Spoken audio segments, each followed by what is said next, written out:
say before we start, thank you, Bert. Okay. The information that you would get if you check the box is a list of websites. And they're pretty good. They're not the only ones, but we found a lot of misinformation, and you have to be careful about reading the dates because the rules have changed dramatically in the last 12 to 20 months. Okay, that's it for me. Well, I guess we'll go back to our spot. First, I'd like to thank NSA and SCU for sponsoring this talk. And our first question is there anybody in the room that's been to Cuba?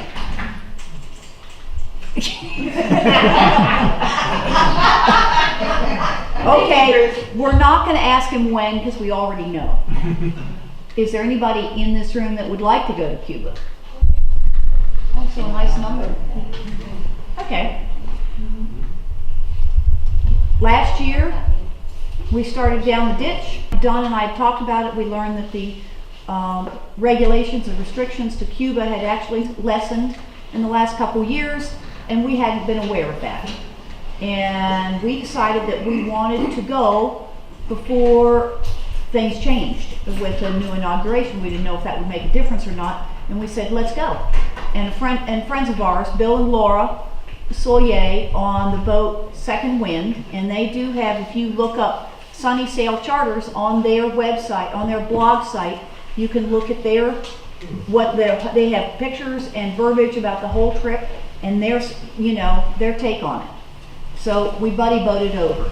First off, I want to tell you that it's illegal for U.S. citizens to visit Cuba as a tourist. That being said, there are 12 legal activities that you permit us as U.S. citizens to visit Cuba. There's an excellent explanation of legal activities in the new Waterway Guide to Cuba, which we didn't have before we went to Cuba, and it's up on the table. It's sold at the Inland Waterway Provision Company. Pat has some in stock. That's where we got ours. I wish we'd had it before we left. It's really good. Addison Chan is the co-author, and we met him. He was actually making the same crossing that we did when we left from Marathon down to Gaviota. And we got to meet him, and he told us about the book. So it's good. We chose to visit Cuba legally, and to do that, we chose the people-to-people exchange. If you go for 2 weeks or less, the only paperwork requirement is the Coast Guard 3300 form, and that's to get your boat into Cuba. And you're on your honor to document your legal activity and what you did to fulfill those requirements, and you must keep that document for 6 years. So this is the copy of the R3300. The yellow is what they particularly wanted us to have filled out. So leaving from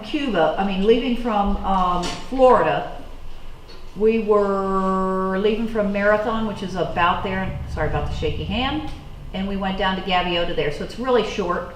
On our logbook there, it shows 95 miles. You know, and Jimmy Buffett's song says it's 90 miles to Cuba. So there you go, Havana.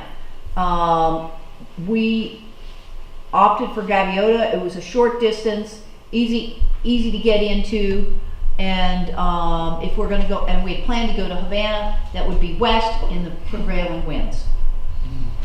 So we entered Cuban waters at about 12 miles off.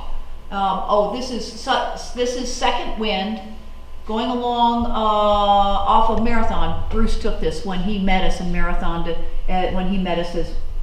be our crew. We're pulling up anchor at 3:30 in the afternoon to head south, and that's right off of Marathon in the background. And so we're pulling anchor. I don't know how we got this picture, but anyway, we did. So we're saying goodbye to Marathon here. That's the last view of the U.S. Bruce is a pretty happy camper. Look at that smile. Anyway, so as we went along, Bruce has a friend here in the States, and we got on our single sideband radio and checked in with his buddy, Bruce. Oh. I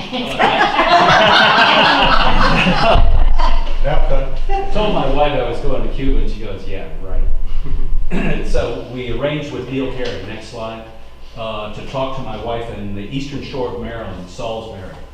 And every morning at 0800, we would get on the single sideband. This is Neil Carey at K3 RNC, and my wife, and we would check in just about every day on single sideband. You can call home for $2.50 a minute. So I knew that if I got my girlfriend of 48 years on the phone, it would be more than $2.50. Here's sunrise. Going to Cuba. And that was second wind on the horizon. This is our first view of Cuba. It's the Cayo Piedras del Norte lighthouse. And these are what the marks, the buoys look like going into Veradero. And a little different. Some of them are not quite all there. You don't want to enter foreign waters at night and hit that. That's another reason for the overnight. Yeah, we want to go get there in the day. Daylight. So as we entered Cuban waters about 12 miles off, we began to call on Channel 16 to the port authorities, the Guardia Frontera, and didn't get a response. We later learned that the officials only had handheld radios, and hence why they didn't have any response. And we found this to be true at both the marinas that we went into. So I said we left Marathon at 15:30 or 3:30 and arrived Cuba about 11:30 the following day. And we cleared into Marina Gaviota. This is the resorts. Now, this is a tourist area for Cuba, and these are some of the resorts. So when you're coming into this particular place, it's not really Cuba, what we would think of as Cuba. We cleared in at Marina Gaviota, which is on the extreme northeast end of the Hicacos Peninsula. And as you can see, the channel actually was well marked, and they're lit, and they have radar reflectors too. So we moved to tie up to the customs dock. We tied alongside. It was easy. There were only 3 boats there, ourselves, Second Wind, and then Addison Chan, who is the co-author of the book. His boat is 3 Penny Opera, and he tied up, so we had 3 boats there. 3, but he's Canadian, so he's been there lots of times. And we ran the Q flag up on the starboard flag halyard. We understand that if you have AIS, and you're more than likely, the authorities will be tracking you, and will actually be down on the dock when you get there. There are only 8 legal points of entry known as international marinas in Cuba, and our landfall at Gaviota was one of these ports, and we were not allowed to go anchor out until after check-in. So this is 3 Dickerson owners on Cuban soil, well, not so much soil, but Cuban dock. First time that we know of. We don't know of any other Dickerson that's ever landed at Cuba. And that's the customs dock. Here's the doctor.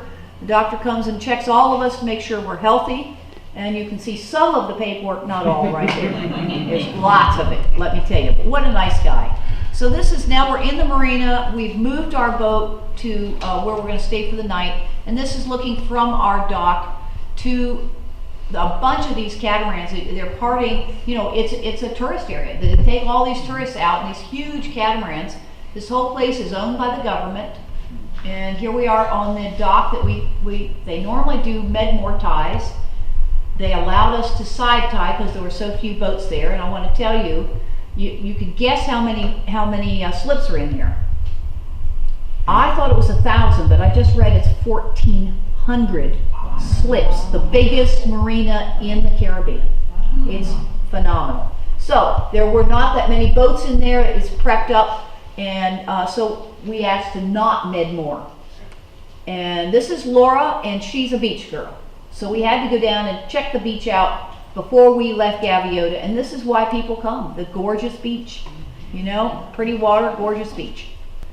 We're going to play a little game called Name That Car. Anybody have a hint? A Nash? A Nash? Crossley, yeah. We're not sure, but we think it may be a really old Peugeot. And there's another one that's in a little better shape, but different model. old European car of some kind, or maybe Russian. Maybe a lot. So we got done, we spent the night, and when we left, we came out to the channel, and along the channel were these fishermen. And low-lying boats just right next to the channel. They weren't in the way, they waved, you know, very friendly, very, very, very nice. And didn't catch them waving. So, on to the next marina, that's Marina Darsena, at the other end of Veradero. And so now we have officials again, and again we have to check in all over again, all new paperwork, and no more money. The money was, you know, was paid up front. Then this is what the marina looks like. Our boat straight ahead, to the right is a boat that was there, and then behind them you can't hardly see is the American flag is Second Wind. So two friends of ours recommended a friend of theirs, Debbie Armstrong. This gal here, she's been coming to Cuba for 15 years. She's a Canadian, and she was just amazing help. Without her, we would not have had as good a time. She was phenomenal. And there's her boat from Canada, La Vida Dulce, and a very interesting boat. Hey, Motor great, sailor. yeah, Summercraft motor sailor, cool boat. So our first night in Cuba, we have a little gathering on Second Wind, including Debbie, of course, and nice sunset. That was very pleasant. This is. Apparently the largest biplane Yeah, left in you the skip world. one. Old Russian biplane. Yeah. The following day, Debbie took us for a walk to Santa Marta, which is the local town right close by. And what you see in front of you is part of an abandoned runway for an airport. And that's where that biplane came out of. Thank you, Bruce. And we're walking to the town, so we cut across fields to get there. And this is our trek into Santa Marta, and with the biplane going over top. It was a fat one. And of course the kids play in the field there. The baseball's a favorite sport of Cubans. Start early. There was a little square we passed by that had bananas. And another, look at that truck. Anybody name it? Chevy. Chevy? Pontiac good ornament. Yeah, it looks like it. Yeah. Might be a Pontiac, at least in the front. So walking along the streets, we're following Debbie like little ducklings behind her, you know. So the fruit and vegetables, these are apartments that people live in. And you notice the streets are clean. Pretty much everything. This is a hardware store in Cuba. It's not like our Village Hardware, but this is what a regular hardware store looks like. What are those things I'm looking at? Well, they're plumbing pieces to the right, and pots and pans, and on the left with pipes on the And left. hanging in the front. Oh, hanging in the front? They're like pitchers, plastic pitchers. Hanging upside down, kind of. So another street scene, you see, you know, bicycles and cars and the little petty taxi. Another car. That was a Chevy. Yeah, but what year? 52. 52, okay. Yeah, it's a General Motors car, but I can't tell if it's an Oldsmobile or a Cadillac. It's a 55 Chevy that's been modified. So a lot of the houses have this ironwork, and this ironwork is actually from the 50s. And then we walk along, we're headed towards the market, and they have these petty taxis, El Tigre del Norte, down like that, the Tiger of the North. And not only that kind of taxi, but you have horse and carriage taxi. And check out the tires on the right-hand one versus the ones on the left-hand one. So you got like car tires on that one, so that's more of a work Here's vehicle. another mystery. Mystery car. I think that's a Trabat from Russia. Could be, Oh, really? Yeah. could be. So there's a loaded taxi. We're from the Okay, so this little shop that Don and I are looking at, Bruce took the picture. The locals call Timmy's, or at least the Canadians do, but thinking of Timmy Hortons. Oh, so this is Bruce. He's all excited because we're going to go try lunch at Teresita's Cafe, and that's called a paladero. Paladero is capitalism in Cuba. And so mom and pop have started their own restaurant, and we had our meal there. She cooked the meal, he waited on us. And there's what they call a hamburguesa. Now, a Cuban hamburger is not like what we think of it. It's actually ground pork with ham over top, with the cheese. Very good, very tasty. what are the crinkles on top? Cheese? Yeah, cheese. So these are little 3-wheeled taxis. They'll hold two or three people, depending on their size. You sound like they have a Briggs and Stratton engine. So check out this car. And you see, we're actually in the horse and buggy taxi. Who's passing home? Yeah. Okay, what's this, you guys? Dodge? The Rambler. Rambler, I think so. Rambler. Oh, Yeah. thanks. It's the only Rusty. Rambler you saw. So, Oh, now everybody Bel knows. Air. So Yeah. that's easy, I yeah. think that's a 55, I'm not sure. So this is a little bar we stopped at. A band was playing. There's a lot of music going on in Cuba, and this is just one of the little bands. We were actually around the corner having drinks after having walked miles.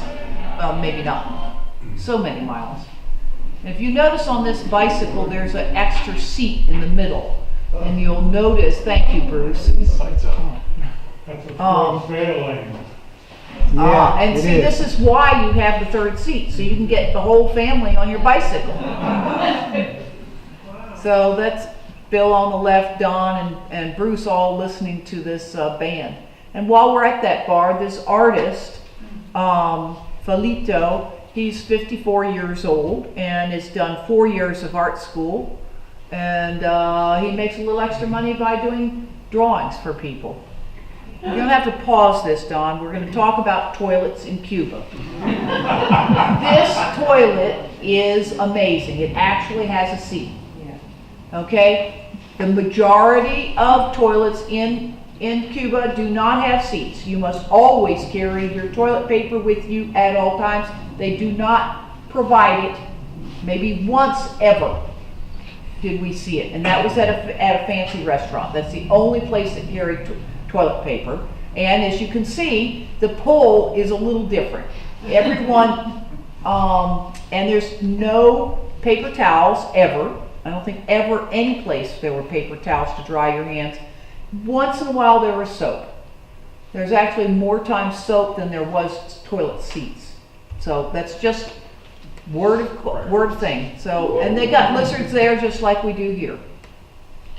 So Debbie negotiated our fare for all 6 of us to jump in the taxi to go wherever we're going to go, and typically it was 5.